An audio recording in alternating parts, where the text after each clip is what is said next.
Voilà le menu de la soirée. On abordera la vaccination en chiffres. Donc Sophie nous présentera les derniers éléments nationaux et locaux. On abordera également les nouveautés avec qui peut vacciner, quelles sont les contre-indications pour quel vaccin, quels arguments pour lever les freins, puisqu'on sait que ce n'est pas simple forcément au quotidien pour vous. Un petit zoom sur mon espace santé, comment on intègre les vaccinations dans mon espace santé, et on abordera 2 cas cliniques. Alors Sophie, est-ce que tu peux nous dire ce qu'il en est des derniers chiffres et de l'actualité en France sur la vaccination? Alors, on va commencer par des premiers chiffres plutôt optimistes, on va dire, sur l'adhésion à la vaccination en France. Donc, en 2023, les dernières données montrent une stabilisation de l'adhésion vaccinale à un niveau plutôt élevé en France par rapport aux années précédentes à 83,7% sur le plan national. Et on a aussi une augmentation des opinions très favorables qui sont à 34,7% versus 31% en 2022. Donc, l'adhésion vaccinale, elle est moins élevée chez les personnes qui déclarent un niveau d'éducation plus faible et une situation financière plus faible, et chez les personnes aussi qui vivent seules. Ce qu'il faut savoir, c'est que l'OMS fixe un objectif de vaccination de 95% de la population afin d'éviter la propagation des maladies infectieuses. Donc, il nous reste encore un peu de personnes à convaincre de l'intérêt de la vaccination. Et du côté de la vaccination des nourrissons? Alors, je vais vous présenter donc les données des Pays de la Loire, et ce sont les données pour les couvertures vaccinales. Donc, on va commencer par la couverture ROR. Vous voyez que la couverture ROR, au moins une dose, est relativement élevée, à 95% dans les Pays de la Loire. Mais par contre, pour la couverture vaccinale 2 doses, qui a un objectif à 95%, elle n'est pas encore atteinte, et elle est à 88% en Sarthe, à 30, enfin, sur les données de couverture vaccinale des nourrissons à 33 mois. La couverture vaccinale contre le méningocoque C est élevée. Vous voyez qu'elle est à 91% chez les nourrissons. Et pour le méningocoque B, elle est à 60%. Elle est en progression. Vous savez que c'est une vaccination qui est recommandée depuis quelques années simplement. En ce qui concerne la rougeole, ben, il faut vraiment avoir une vigilance sur cette vaccination parce que vous savez que c'est une maladie qui revient dans le monde et également en France.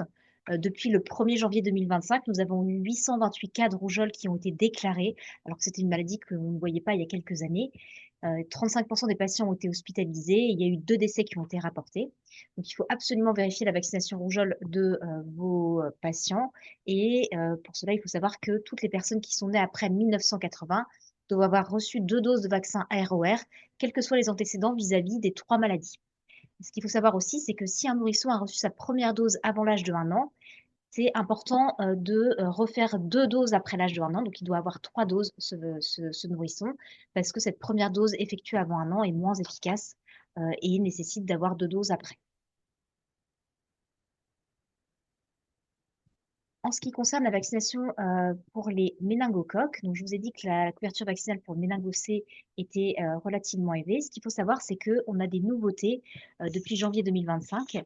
Et maintenant, la vaccination qui est recommandée chez les nourrissons, c'est une vaccination contre les méningocoques ACWY, parce que le sérotype C ne circule pratiquement plus en France du fait de ces bonnes couvertures vaccinales chez les nourrissons. Et par contre, on a d'autres sérotypes qui ont pris la place, notamment le W et le Y. Donc, c'est pour ça que c'est une vaccination avec un vaccin quadrivalent qui est maintenant recommandé. Cette vaccination, elle est obligatoire jusqu'à l'âge de 2 ans. Et comme on a une recrudescence des cas de méningocoque en France, on a proposé un rattrapage transitoire jusqu'à l'âge de 4 ans révolu, donc jusqu'à l'anniversaire des 5 ans de l'enfant, car c'est un âge où on a un taux d'incidence des infections invasives à méningocoque qui est élevé.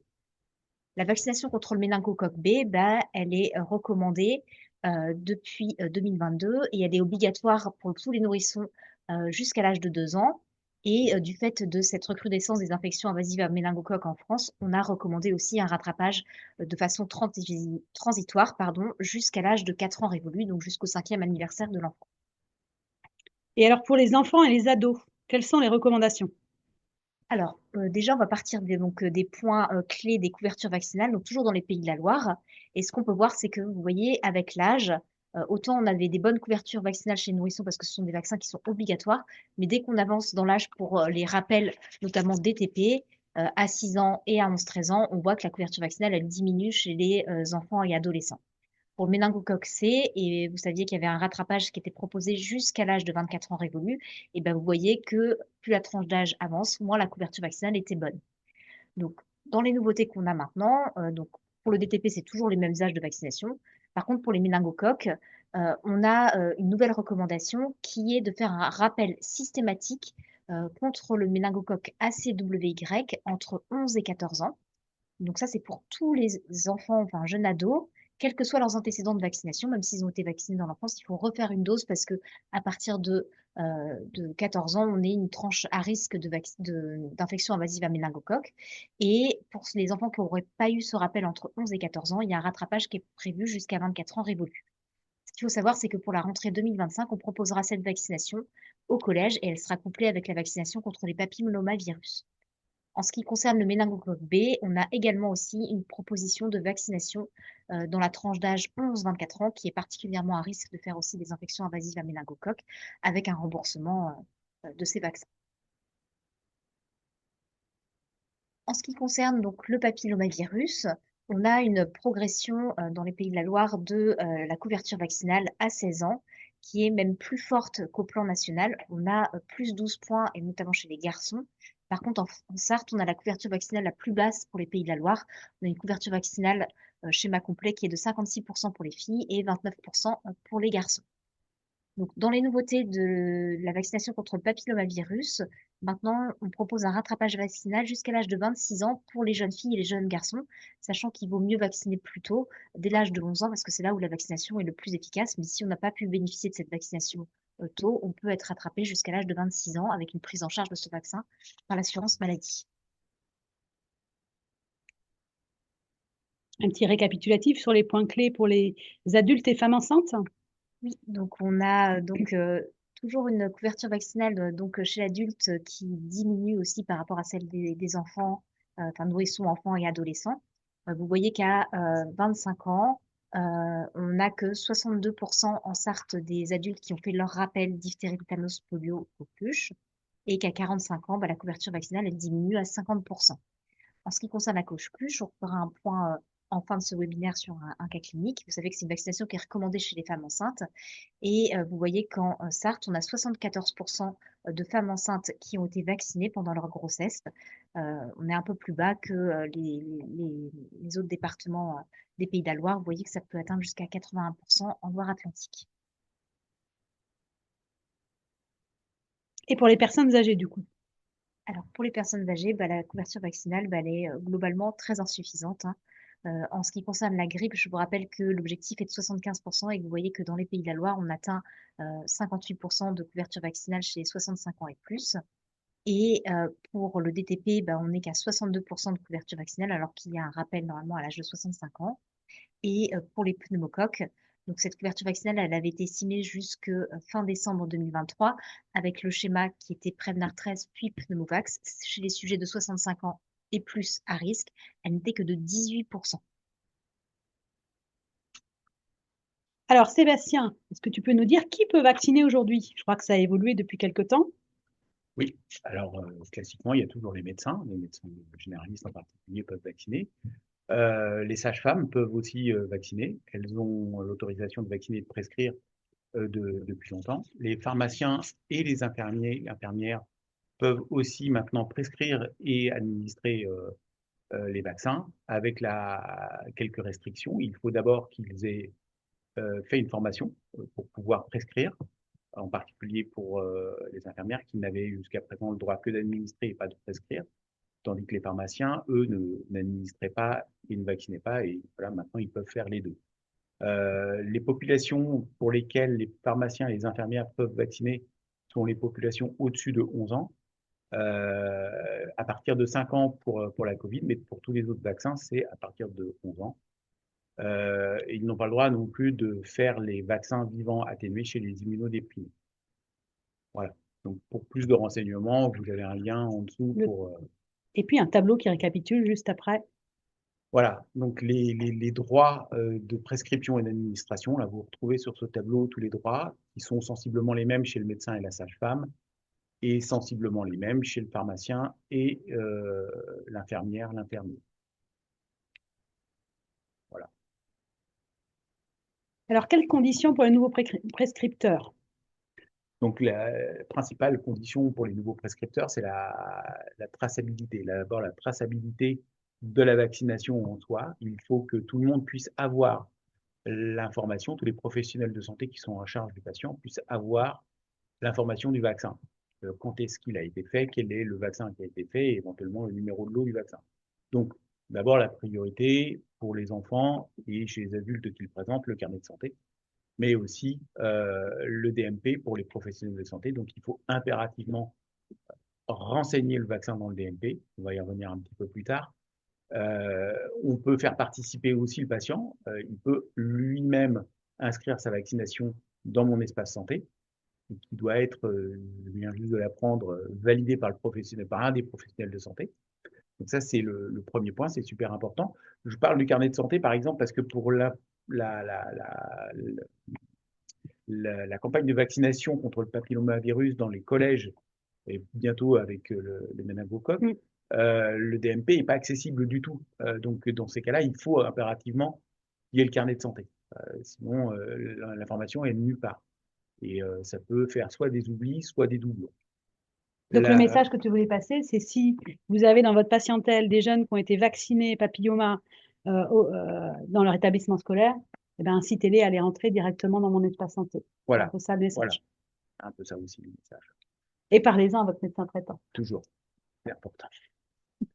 Donc, sur la traçabilité aussi, la déclaration des effets secondaires, c'est hyper important. Donc, quand un effet secondaire vous semble anormal et inattendu, il est important de le signaler et de refaire remonter l'information via le site de la NSM. Alors, pourquoi je ne peux pas prescrire un vaccin vivant atténué à une personne immunodéprimée, Sophie? Alors, c'est une bonne question. En fait, donc vous savez qu'il y a différents types de vaccins. Il y a une grande partie des vaccins qui sont des vaccins qu'on appelle vivants atténués. En fait, ces vaccins qui sont vivants atténués, on peut les opposer aux vaccins qu'on dit inactivés. Les vaccins inactivés, ils contiennent un petit bout du microbe contre lequel on veut vacciner, simplement une protéine ou le microbe entier mais complètement tué. Donc ça, ces vaccins, souvent, ils n'ont pas de risque chez les immunodéprimés. Par contre, les vaccins vivants atténués, eux, ils contiennent l'agent infectieux entier qui est simplement rendu non pathogène par des mécanismes physiques ou chimiques, mais ils peuvent recréer, et c'est ça la base de cette vaccination-là, une infection on dit à minima, qui normalement qui est asymptomatique si on vaccine des personnes qui ont un système immunitaire qui est en bonne santé, on va dire. Par contre, si j'injecte ce type de vaccin-là à un immunodéprimé, bah, je risque de lui provoquer une maladie vaccinale et donc c'est vraiment une contre-indication à les vacciner avec ce type de vaccin. Donc, vous avez un petit tableau récapitulatif qui reprend un petit peu tous les vaccins qui sont actuellement commercialisés, qui sont vivants atténués et que vous ne pouvez pas administrer à des patients immunodéprimés. Alors, pour le chikungunya, il y a un vaccin vivant atténué, un vaccin qui est inactivé. Voilà, il faut voir un petit peu quel type de vaccin c'est, mais voilà, c'est en gros la liste des vaccins pour lesquels vous devez être vigilant avant d'injecter ce vaccin à une personne que vous savez être immunodéprimée.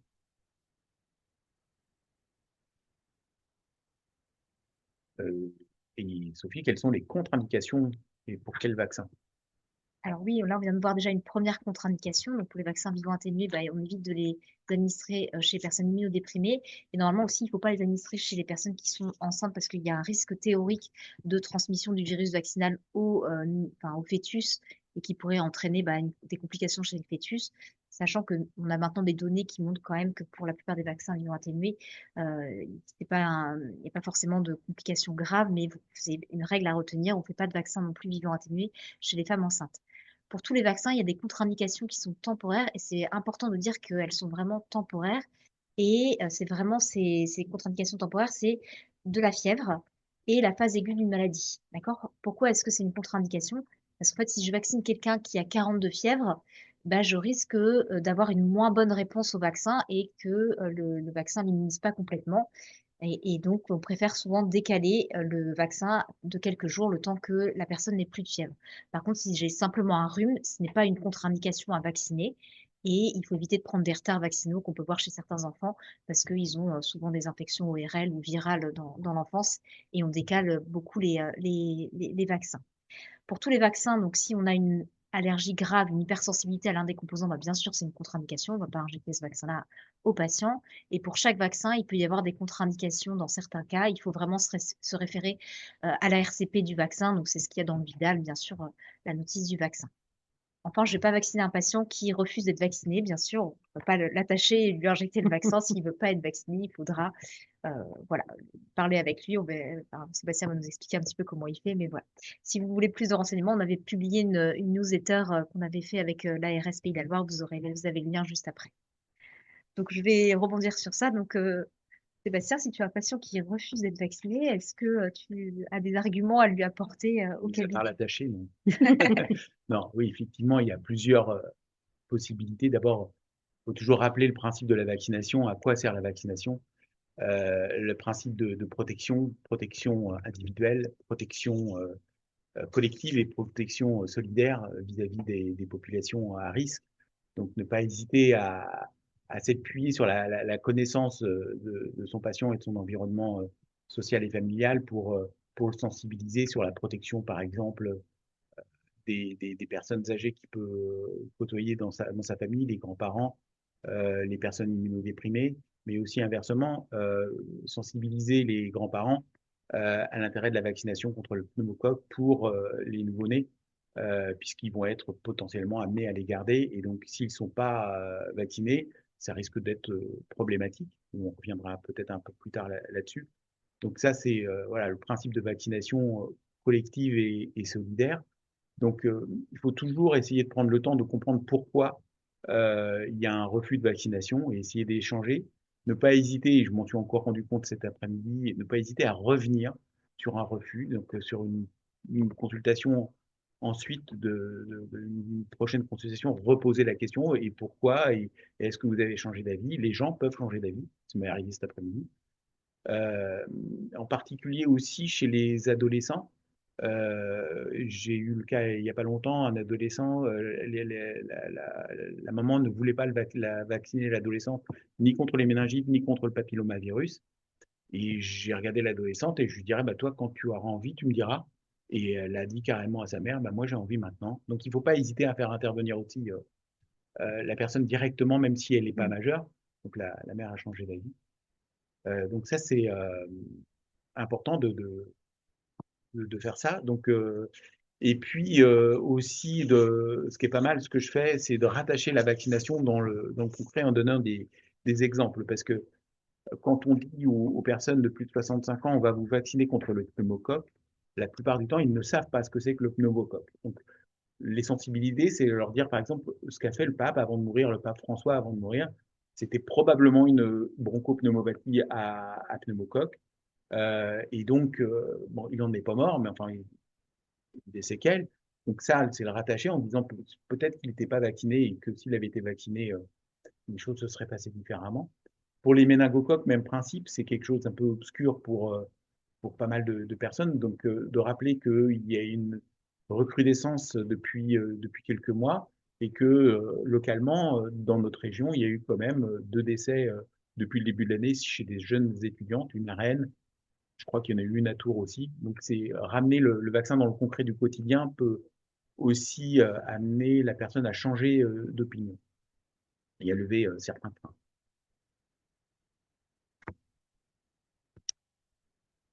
Alors, quelle visibilité des vaccins sur mon espace santé? Alors, un petit rappel sur les fonctionnalités de mon espace santé. Logiquement, vous devriez être au top, mais un petit rappel.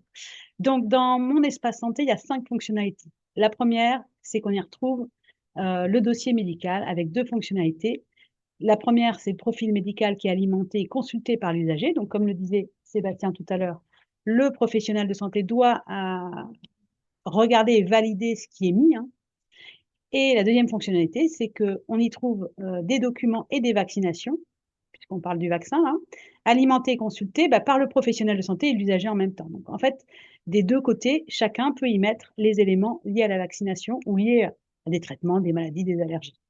C'est évidemment cette brique-là, hein, ces 2 fonctionnalités, elles s'appuient sur le DMP, dossier médical partagé. La troisième fonctionnalité, c'est une messagerie. Ça, les gens ne le savent pas forcément.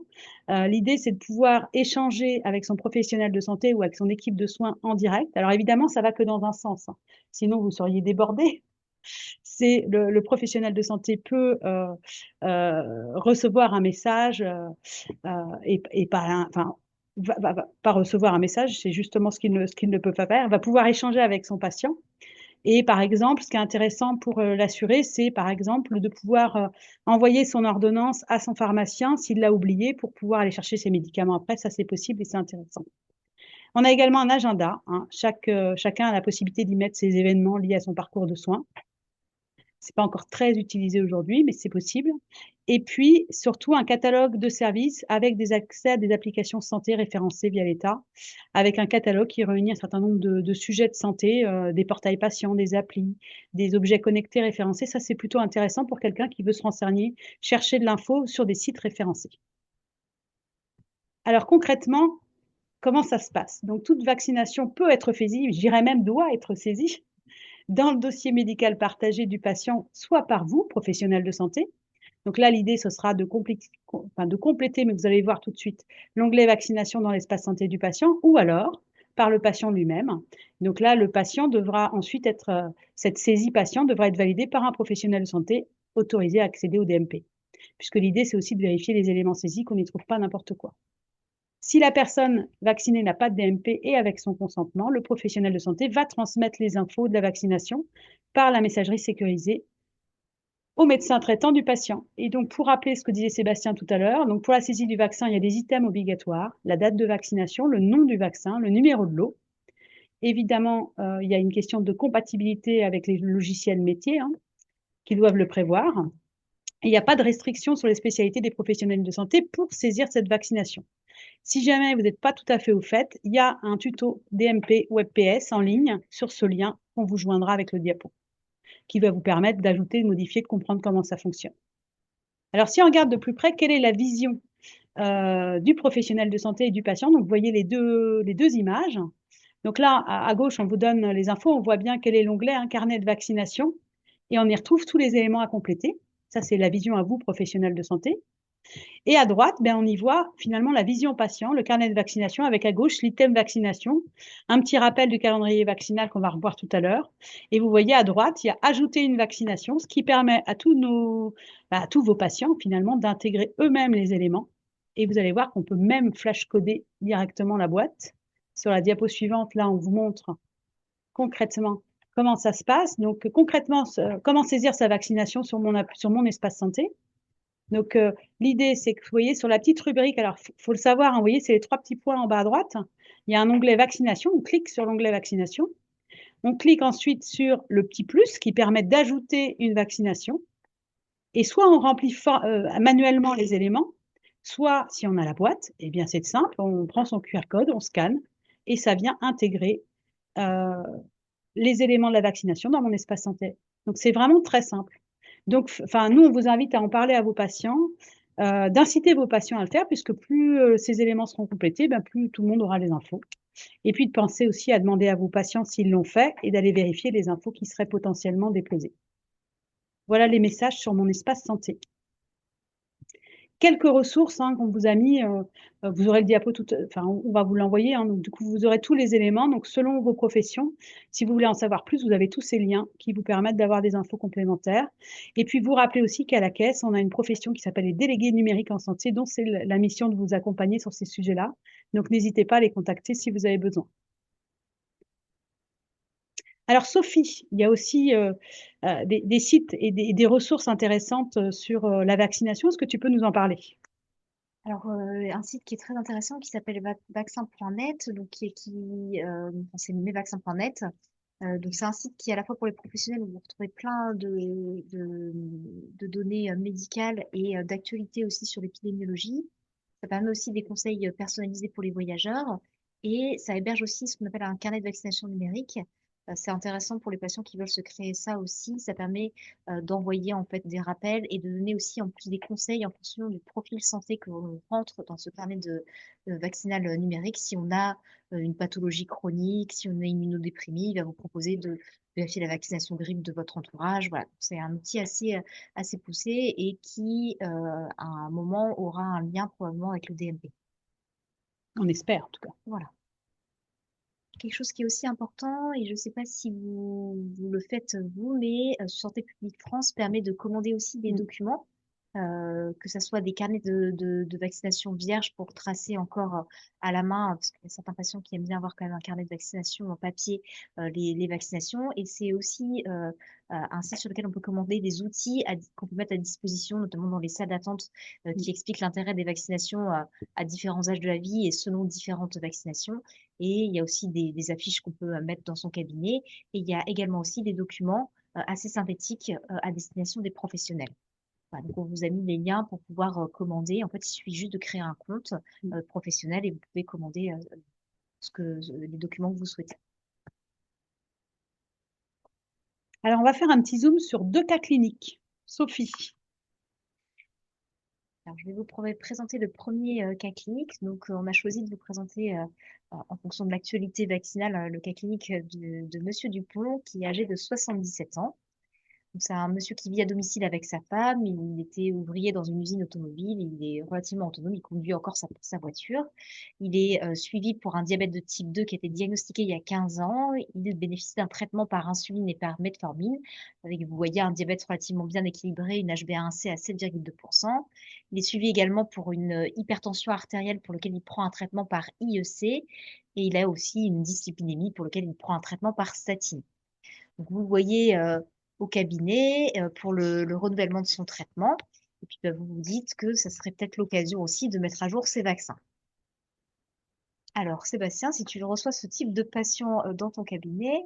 Alors d'abord, on synthétise. Donc, Monsieur Dupont, 77 ans, plus de 65 ans, donc avec des antécédents assez lourds, diabète de type 2, hypertension, dyslipidémie, surpoids modéré, mais quand même.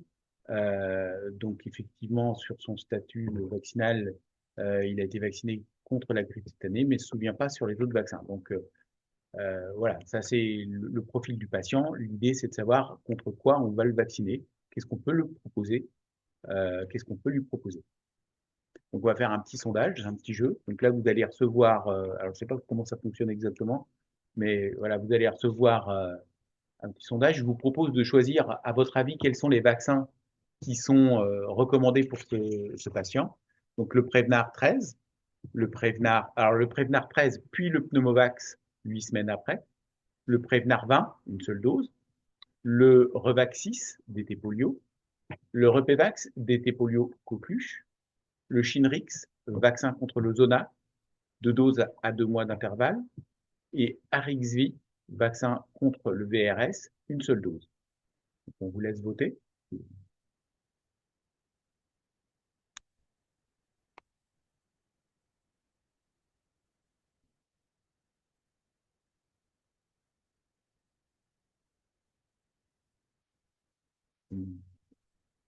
Mm.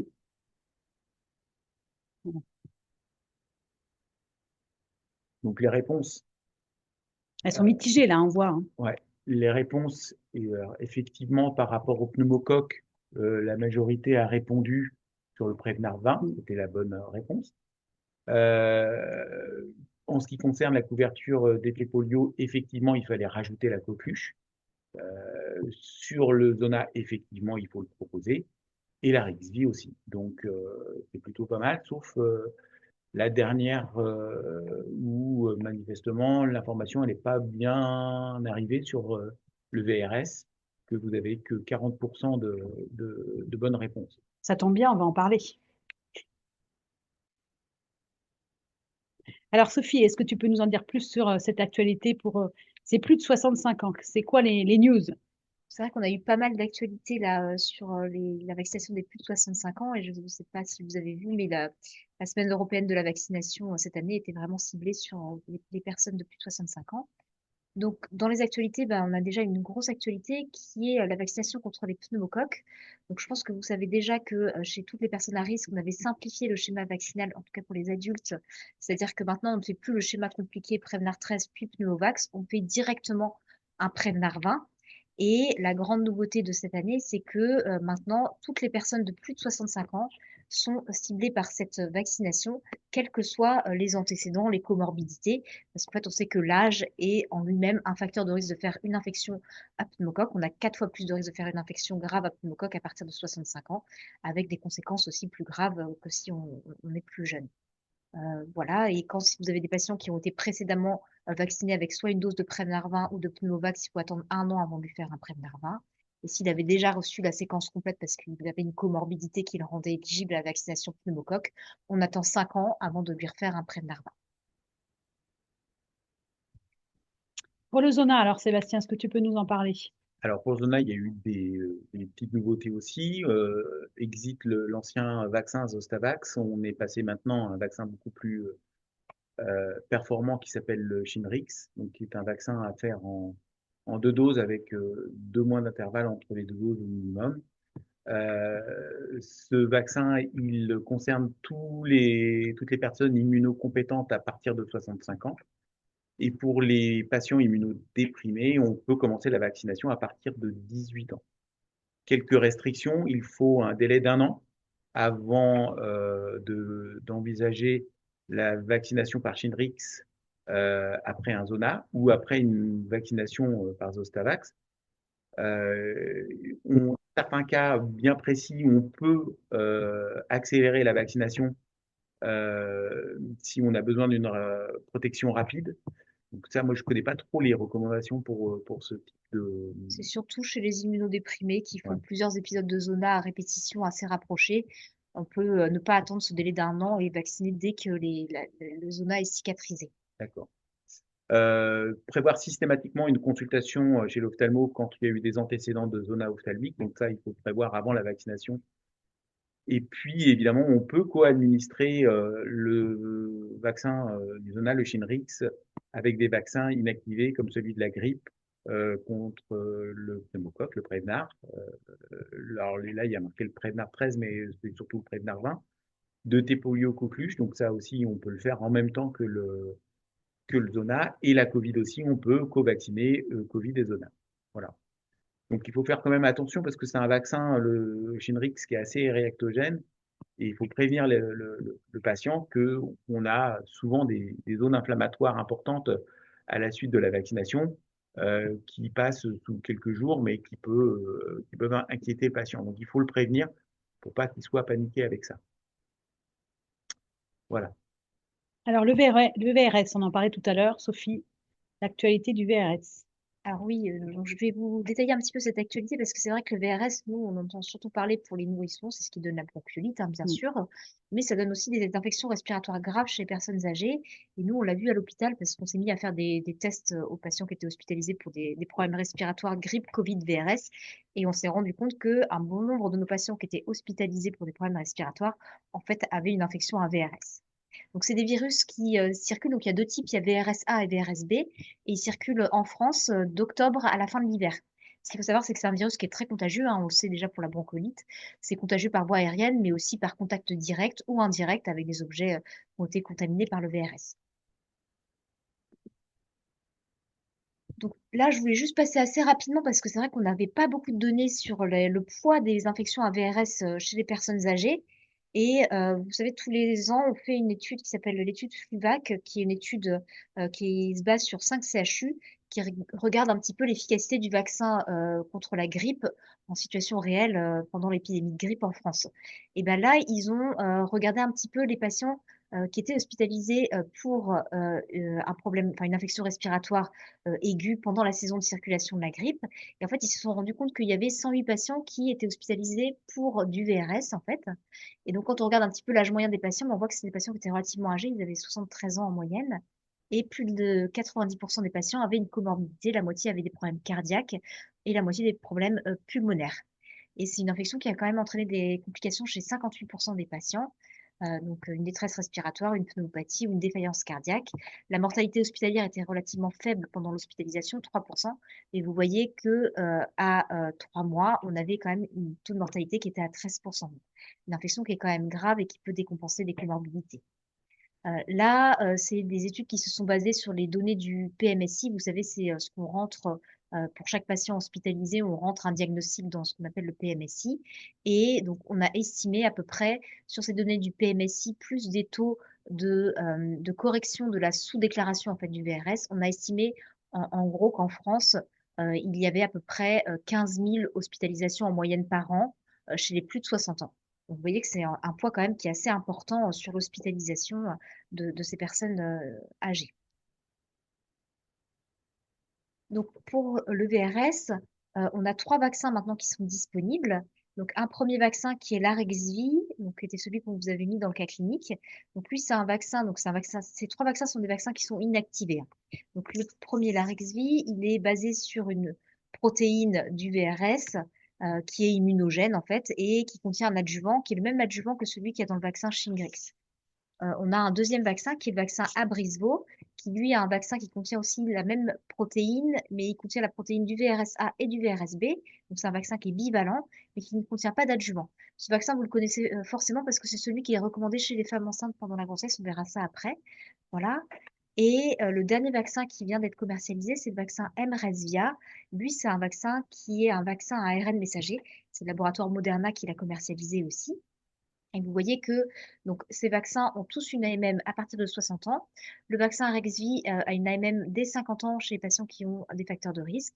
Et le vaccin Abrysvo, lui, a une AMM dès 18 ans et pour avoir en fait une autorisation chez les femmes enceintes. Ces vaccins dans les études ont montré une efficacité qui était globalement plutôt bonne, mais uniquement sur les infections respiratoires basses. On avait peu de données dans ces études sur les patients qui avaient plus de 80 ans. Il n'y avait que la moitié des patients dans ces études-là qui avaient des comorbidités. Il n'y avait pas d'immunodéprimés. Et en fait, ces études ont été menées pendant la période de pandémie grippale, pardon, de pandémie Covid, ce qui fait qu'on n'avait pas pu démontrer, parce qu'il n'y avait pas beaucoup de VRS qui circulaient à cette période-là, d'efficacité sur les hospitalisations. Maintenant, c'est des vaccins qui sont recommandés depuis 2023 aux USA. Et donc, on a maintenant des données en vraie vie dans pas mal de pays, USA, Angleterre, Écosse. Et là, il y a quelques semaines, a été publiée une grosse étude dans le JAMA aussi sur des données au Danemark qui montrent qu'il y a vraiment une efficacité chez les 80 ans et plus sur les hospitalisations et les formes sévères et chez les immunodéprimés. Donc, c'est des vaccins qui vont être très, très intéressants chez les personnes âgées. Donc, les recommandations, c'est une recommandation de la HAS. Elle recommande maintenant aussi la vaccination donc, contre le VRS. Donc, ce sera aussi une vaccination saisonnière comme pour les femmes enceintes de septembre à janvier. Et elle recommande de vacciner toutes les personnes de plus de 75 ans et plus contre le VRS. Et par contre, si vous avez des patients qui ont des problèmes respiratoires chroniques, notamment des BPCO ou des problèmes cardiaques, comme de l'insuffisance cardiaque, ça fait partie maintenant des recommandations des sociétés savantes de cardiologie, notamment la Société européenne de cardiologie, il faut les vacciner contre le VRS pour éviter une décompensation de leur comorbidité. Juste un petit point, c'est peut-être pour ça que vous n'avez pas répondu beaucoup sur la vaccination Arexvy tout à l'heure, c'est que cette vaccination n'est toujours pas encore remboursée. Donc, ne la prescrivez pas parce que c'est un vaccin qui coûte plus de 200 euros. Les patients ne vont pas vous aimer si vous le prescrivez. Enfin, vous pouvez lui en parler déjà. Et normalement, le remboursement devrait arriver dans les mois qui viennent, je pense. Alors, Sébastien, est-ce que tu peux évoquer la vaccination contre la grippe? Donc, la vaccination contre la grippe, elle est toujours recommandée annuellement et pour toutes les personnes de plus de 65 ans. Aussi, de plus en plus pour les enfants de 2 à 17 ans. Pour les patients présentant des maladies chroniques, donc respiratoires, diabète, cardiaque, mais aussi les patients qui ont une pathologie un petit peu plus grave. Chez les femmes enceintes aussi, les immunodéprimés, les personnes qui sont en surpoids, dont l'IMC est supérieur ou égal à 40, donc l'entourage des personnes à risque de grippe et les immunodéprimés aussi. Les personnes séjournant dans un établissement de soins de suite ou médicaux, les soignants, évidemment les soignants, les professionnels de santé, Les professionnels bateaux et croisières et avions, ça je savais pas. Désolé, je me le découvre. Et puis les professionnels exposés au virus porcin et aviaire. Donc voilà, le schéma, il est toujours une dose annuelle avec il y a 3-4 vaccins commercialisés. Juste une petite précision, c'était une ancienne diapo, donc c'est des vaccins qui sont trivalents maintenant. Et je ne sais pas si vous avez vu, mais pour les plus de 65 ans, maintenant, il y a une recommandation préférentielle pour le vaccin fortement dosé, les Fluelda, s'il est disponible. Mais s'il n'est pas disponible, il faut absolument vacciner les gens de plus de 65 ans. Donc, on leur fait des vaccins normaux dosés. Mais si vous avez le choix, vous pouvez faire un Fluelda chez les plus de 65 ans. Alors, la Covid, Sophie. Alors, pour la Covid, c'est vrai qu'on a tendance à l'oublier maintenant, mais nous, on revoit des gens, et on a toujours eu toute l'année là, des gens hospitalisés dans notre service en maladies infectieuses pour des infections Covid. Je pense qu'il faut vraiment, vraiment mettre l'accent sur les personnes les plus à risque, c'est-à-dire les personnes âgées et les personnes immunodéprimées. Et vous voyez donc que il y a des recommandations pour vacciner ces personnes vraiment plus à risque à la fois au printemps et à l'automne là. Et bien sûr, tous les ans, il faudra vacciner les personnes, on va dire, à risque une fois par an, notamment les personnes de plus de 65 ans euh, qui sont plus à risque. Et les soignants aussi, nous, on fait partie des recommandations de cette vaccination. Elle peut être administrée toujours avec la grippe, hein, il n'y a pas de vaccin combiné encore. Et je ne sais pas si vous avez vu, mais le lancement de la campagne de vaccination grippe et Covid se fera cette année également aussi, à partir du 14 octobre. Une petite chose qui a été faite par Santé publique France, qui est très pratique. Vous connaissez tous, je pense, la carte postale vaccinale pour les nourrissons, qu'on glisse assez facilement dans les carnets de santé pour que les parents se souviennent des vaccins. Et ben, on a fait la même pour les personnes de 65 ans et plus, parce qu'il y a eu quand même beaucoup de nouveautés. Et n'hésitez pas à la commander. Elle est commandable sur de Santé publique France, enfin, sur le site qu'on vous a donné pour commander les outils de vaccination. Et si vous voulez plus d'informations sur la vaccination des personnes de 65 ans et plus, on a fait aussi une petite newsletter qui est accessible, vous voyez, sur le site VacciNews. Ça a été fait en collaboration avec l'ARS Pays de la Loire.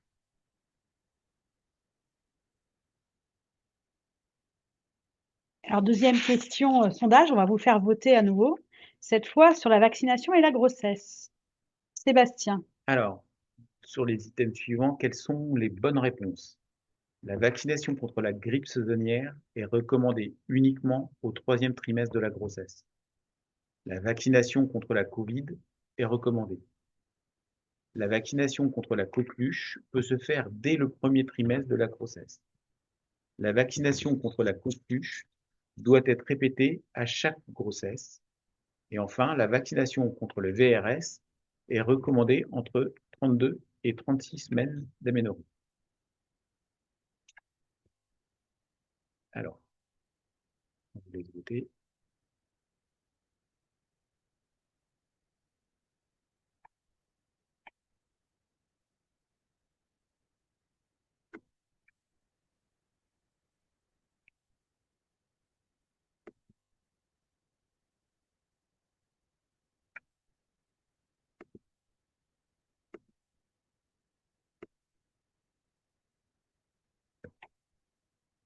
Alors, je vais vous donner les réponses si vous voulez. Donc, les bonnes réponses. Les bonnes réponses étaient donc que la vaccination. Alors, j'ai commencé par la première réponse qui était proposée. Donc, la vaccination contre la grippe saisonnière est recommandée uniquement au 3e trimestre de grossesse. On verra que c'est pas recommandé simplement au 3e trimestre de grossesse, mais pendant toute la grossesse.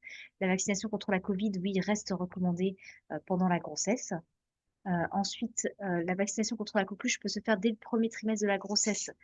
C'est faux, on verra ça après. La vaccination contre la coqueluche doit être répétée à chaque grossesse. Donc, c'est vrai, elle doit être répétée à chaque grossesse. Et la vaccination contre le VRS est bien recommandée entre 32 et 36 semaines d'aménorrhée.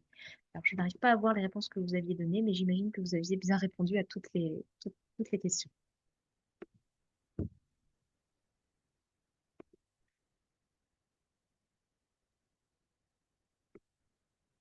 Voilà, c'est bon.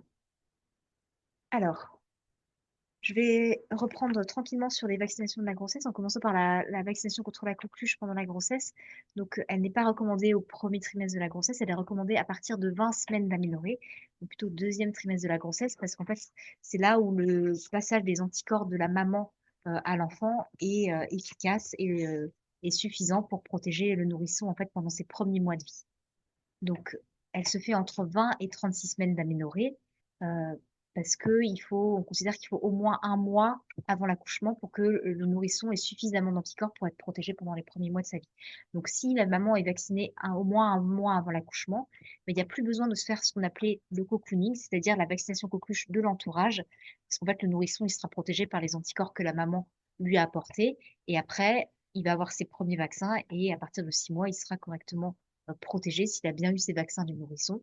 Donc, ça suffira pour le protéger. Ce qu'il faut savoir, c'est qu'il faut refaire cette vaccination à chaque grossesse parce qu'en fait, quand on vaccine contre la coqueluche, on a une remontée des anticorps de la coqueluche qui vont permettre un passage transplacentaire, mais très rapidement, le taux d'anticorps diminue. Et si je ne refais pas le vaccin lors de la deuxième grossesse, j'aurai pas suffisamment d'anticorps pour protéger le deuxième bébé. Et on a des données de sécurité qui montrent qu'on peut refaire ce vaccin à chaque grossesse. Je vous ai mis les petites données d'efficacité. Donc, chez les moins de 3 mois, il y a une réduction de l'incidence de la coqueluche de 78%.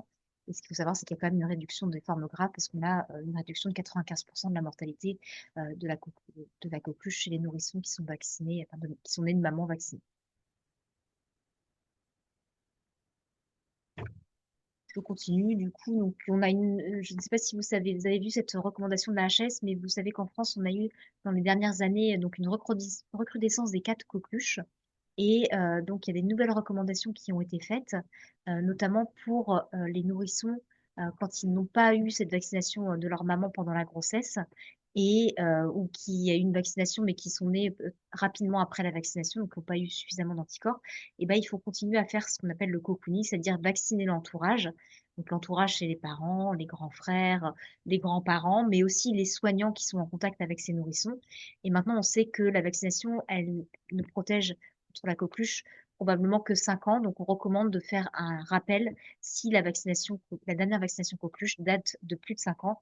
Il faut vacciner l'entourage de ces nourrissons qui sont encore à risque de faire une coqueluche. Un point sur le VRS pendant la grossesse? Alors, pour la vaccination VRS contre la grossesse, bah, c'est exactement le même principe que la vaccination en fait contre la coqueluche. C'est qu'en fait, on va essayer de protéger le nourrisson dès la naissance par le passage en fait transplacentaire des anticorps que la maman aura fait suite à sa vaccination et qui va permettre de protéger le nourrisson en fait dès la naissance et probablement pendant à peu près 6 mois. Donc, le vaccin qui est recommandé pendant la grossesse et qui est pris en charge, hein, bien sûr, par la sécurité sociale, c'est le vaccin Abrysvo. C'est le seul qui est recommandé pendant la grossesse, donc il ne faut pas se tromper quand on administre le vaccin. Et maintenant, on a des données en vie réelle pour cette vaccination. Je trouve ça intéressant de vous les présenter. L'Argentine, c'est le premier pays à avoir implanté cette vaccination maternelle entre 32 et 36 semaines d'aménorrhée. Et vous voyez qu'on a des données maintenant qui montrent que l'hospitalisation, qu'il y a une efficacité sur les hospitalisations liées à des infections respiratoires basses à VRS chez les moins de 6 mois. L'efficacité, elle a été estimée en vie réelle à 71,3% et un petit peu mieux pour les infections AVRS sévères. Vous voyez presque 77% d'efficacité vaccinale. Et on a des données aussi de sécurité qui nous montrent qu'il n'y a pas de surrisque de naissance prématurée chez les mamans qui ont été vaccinées pendant la grossesse. Juste quelques données. Donc, vous savez que cette vaccination elle est recommandée que depuis l'année dernière en France. Et on a des premières données de couverture vaccinale chez les femmes enceintes. Cette campagne de vaccination elle a été lancée au 15 septembre 2024 et elle s'est étendue jusqu'au 31 janvier 2025. Et ce qu'on peut voir, c'est qu'on a eu une couverture vaccinale qui a été estimée à 27,2% pour cette première saison de vaccination VRS pendant la grossesse. Et ce qu'il faut savoir, c'est que la vaccination, enfin, le taux de couverture, il était assez faible en début de campagne de vaccination, mais il est monté à plus de 40% vers la fin de la campagne de vaccination. Donc, vous voyez que ça se mettait en place et qu'on avait plutôt une bonne adhésion des femmes enceintes à cette vaccination. Donc là, je vous présente tout simplement les recommandations de la HAS. Donc, vous savez que cette vaccination, elle est recommandée donc, entre 32 et 36 semaines d'aménorrhée, donc en amont de la période épidémique et jusqu'à la fin, donc c'est de septembre jusqu'à janvier. Cette vaccination, elle peut être co-administrée avec le vaccin grippe ou Covid. Si on a une naissance qui intervient dans un délai de moins de 14 jours après la vaccination, on considère également aussi que le taux d'anticorps qui a été transmis de la maman à l'enfant n'est pas suffisant et il faudra rattraper le bébé en lui proposant donc, de lui administrer un anticorps monoclonal, le Beyfortus. Euh, Si on a une deuxième grossesse, les femmes qui avaient été vaccinées par exemple en 2024-2025 avec un vaccin à Brixvo, si elles sont de nouveau enceintes cette année, on n'a pas de données sur les revaccinations. Donc ce qui est recommandé, c'est de ne pas les revacciner et d'administrer un Beyfortus aux nouveaux nourrissons. Il faut faire attention de ne pas co-administrer ce vaccin avec le vaccin DTP coqueluche qui est recommandé pendant la grossesse, parce que si on les co-administre, on a moins de taux d'anticorps coqueluche qui sont chez la maman en fait quand on co-administre les deux vaccins. Donc il faut respecter un délai minimum de 2 semaines entre ces deux vaccins. On commence par le DTP coqueluche et ensuite on fera la Briso à partir de 32 semaines d'aménorrhée. Chez les personnes immunodéprimées, les femmes immunodéprimées, on n'a pas de données. Donc, on considère qu'il ne faut pas vacciner ces femmes et qu'il faut administrer l'anticorps monoclonal, le Beyfortus, aux nourrissons. Donc là, je vous ai juste remis un petit tableau qui reprend un petit peu tout ce qui est vaccination pendant la grossesse. Ce tableau est disponible sur la chaîne de Vaccine News et vous avez aussi toute une petite newsletter qui vous explique les recommandations de la vaccination des femmes enceintes. Alors, un petit mot de la fin. Concrètement, qu'est-ce qu'on retient de tout ce qu'on vient de se dire?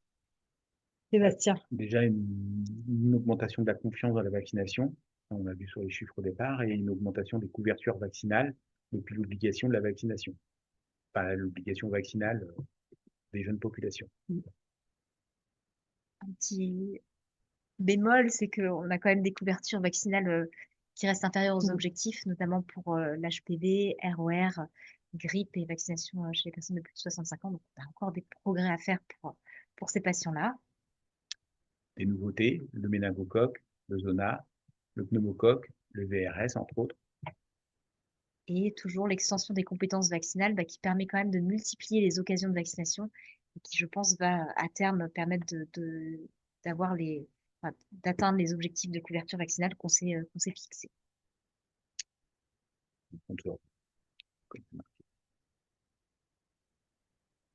Quelques ressources pour récapituler tout ce qu'on s'est dit. Si vous voulez en savoir plus, aller plus loin. Donc, évidemment, Vaccination Info Service avec un lien professionnel, un espace professionnel, des repères de pratique, un calendrier vaccinal, les documents de l'OMS, des vidéos, des outils. C'est plutôt bien fait, donc n'hésitez pas à aller jeter un œil. Le site de Santé publique France, donc c'est valable sur la vaccination, mais sur plein d'autres sujets de santé publique. Je sais qu'au service prévention, parfois, on est contacté ou via vos délégués d'assurance maladie pour avoir de la doc. N'hésitez pas à aller sur ce site, il est très bien fait, quel que soit le sujet de santé publique. Et vous allez retrouver plein de docs pour mettre dans vos cabinets si vous le souhaitez. Le site du ministère de la Santé et de la Prévention, le site de l'assurance maladie, incontournable bien sûr, amélie.fr, mon espace santé, on en a parlé tout à l'heure, les Vaccine News, le site internet des professionnels de la vaccination, le carnet de vaccination électronique mesvaccins.net dont parlait Sophie tout à l'heure. Et puis, pour toute question, on a quand même la chance d'avoir le CPVD au CH, qui est vraiment le centre de référence sur ce sujet. Donc, n'hésitez pas à les contacter. On vous remercie pour votre attention, pour ce temps dédié à la vaccination. On espère que ça a répondu à vos attentes, à vos questions. Et si vous voulez maintenant, on vous propose, via l'onglet questions-réponses, de répondre à vos questions. Alors, je vois qu'on a une question de Laure qui nous dit « Peut-on vacciner un patient avec une allergie à l'œuf ?» Qui veut répondre? Est-ce que je vais répondre? Sophie? Oui, en fait, on avait quelques contre-indications, notamment sur des vaccins pour la grippe, pour la fièvre jaune. Maintenant, on sait que les vaccins sont très purifiés, donc il y a très peu de protéines d'œuf qui restent dans les vaccins. Donc, il y a certains pays, notamment les États-Unis, qui ont levé complètement cette contre-indication, notamment pour les vaccins contre la grippe. En France, elle est toujours marquée. Et ce que je vous propose, moi, si vous avez des patients qui sont allergiques à l'œuf, on préfère toujours les vacciner en milieu médical pour avoir une surveillance et puis un chariot d'urgence si jamais il y a une réaction allergique grave. Donc, n'hésitez pas à nous adresser ces patients. Vous pouvez passer par la plateforme OmniDoc, qui est la plateforme du CPVD, ou directement contacter la secrétaire et on vous répond sans problème pour convoquer ces patients, aller voir en consultation. Nous, on a des allergos à qui on peut demander assez facilement un avis et on les vaccine en milieu médical.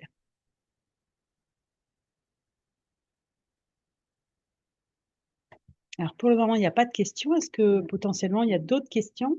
Ça devait être très très clair. Il y avait une question par rapport au fait est-ce qu'il y a une loi pour remplir le DMP?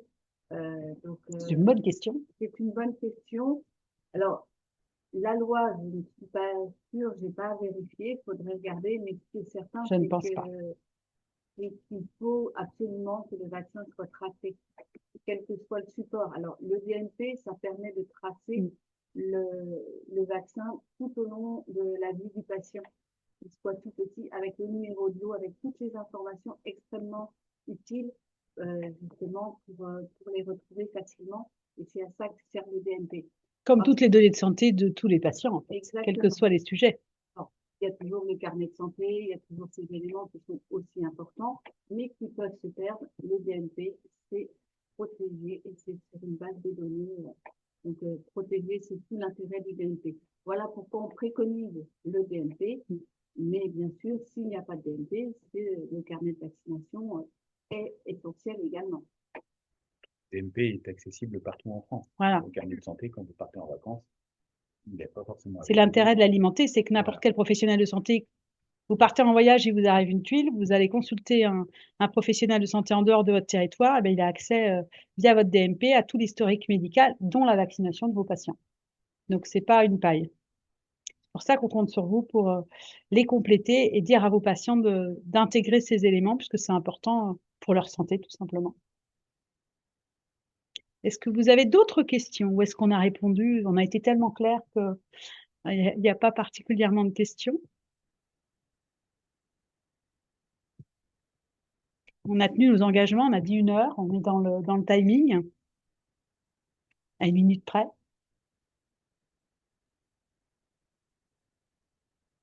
Donc, s'il n'y a pas de questions, ce qui est important de vous dire, c'est qu'il y a un questionnaire d'évaluation qui est mis en ligne et que pour nous améliorer, même si ça fait la 4e année que nous menons ce webinaire, c'est important pour nous de nous améliorer. Donc, avant de quitter, on vous invite à remplir ce questionnaire. Et je vois que Élodie nous pose une question. Pour le DMP, j'ai un souci avec mes patients en transition. Alors, il faudrait qu'on en sache un peu plus. Quel type de souci? Ça te parle? Ah, par rapport au genre? Est-ce que c'est la question du genre qui pose le souci, Élodie, si vous pouvez nous le dire? Je suis pas sûr d'avoir la réponse. Ouais, moi non plus. Ça, éventuellement, Élodie, si vous avez un lien avec un collègue de chez nous, sinon on va poser la question et on va revenir vers vous avec un DNS qui reviendra vers vous. On va noter la question, on va se renseigner, parce que je n'ai pas la réponse à cette question de la transition et du genre. En effet, c'est pas simple, vous avez raison. On pourrait rajouter certainement un item.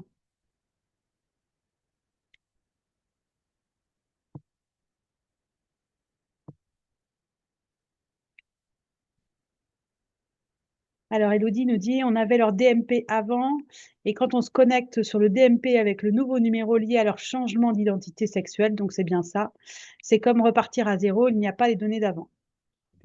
Ils n'ont pas été transférés. Bon, ben, on va passer les infos, ça veut dire que potentiellement, il faudrait les ressaisir, certainement. Récupérable. Certainement, ça doit être récupérable. On va se renseigner, Élodie, puis on revient vers vous sur cette question-là du genre.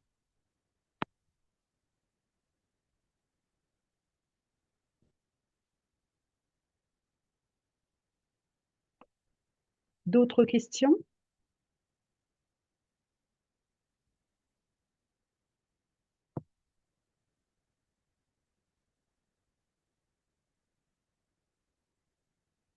Écoutez, s'il n'y a plus de questions, on va vous remercier de votre participation, d'avoir pris du temps au service de la santé de nos Sartois et de la vaccination, puisque comme le rappelait Sophie, on est loin de nos objectifs de vaccination et qu'on a besoin de vous et qu'on compte sur vous pour faire augmenter ce taux de vaccination et protéger nos Sartois contre toutes les pathologies. Un grand merci à vous tous. On compte sur vous pour répondre aux quelques questions d'évaluation.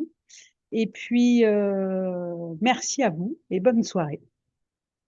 Bonne soirée. Au revoir. Au revoir.